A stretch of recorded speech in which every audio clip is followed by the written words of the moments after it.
నమస్తే. శ్రీ పరంజ్యోతి అద్భుతం.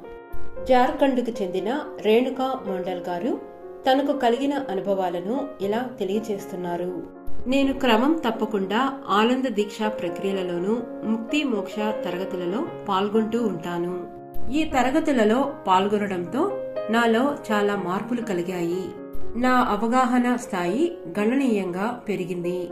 నా లోపల ఏమి జరుగుతుందో నేను చూడగలుగుతున్నాను. అంతేగాక వెంటనే ఆనంద స్థితిలోకి వెళ్ళగలుగుతున్నాను. లోపల ఎలాంటి సంఘర్షణ లేదు.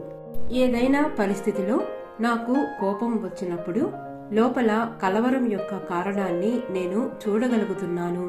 దీని వలన ఆ భావోద్వేగం వెంటనే తొలగిపోవడానికి వీలు అవుతున్నది.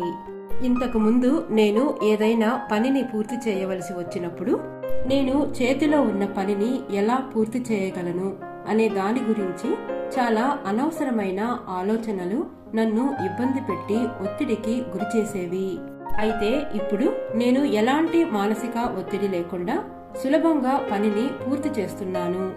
నేను చాలా సహనాన్ని అలవర్చుకున్నాను. నా అంతర్యామి అయిన శ్రీ అమ్మా భగవాన్ నాకు మార్గనిర్దేశం చేయడమే కాకుండా నాతో మాట్లాడతారు.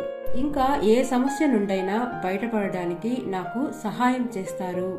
కాలక్రమేణా వారితో నా బంధం మరింత బలపడింది. దీక్ష తర్వాత ఆనంద స్థితిని బదిలీ చేయడం ద్వారా కలిగే ప్రయోజనాలను కూడా ఇప్పుడు చూడగలుగుతున్నాను. నేను నా ఇంటి పనులు చేసుకుంటున్నప్పుడు ఇద్దరు స్త్రీల మధ్య గొడవ జరగడం చూశాను. శ్రీ పరంజ్యోతిని వారికి ఆనంద స్థితిని బదిలీ చేయమని కోరుతూ నేను వెంటనే కళ్ళు మూసుకున్నాను. కాసేపటికే ఇద్దరు మహిళలు శాంతించారు. వాళ్ళు నవ్వుకోవడం, మాట్లాడుకోవడం నేను చూశాను.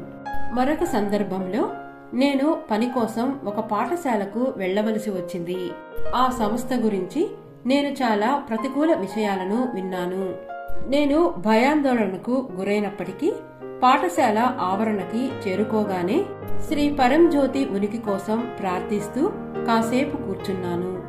నేను భయంపై ఎరుక వహించగా అది ఆగిపోయింది.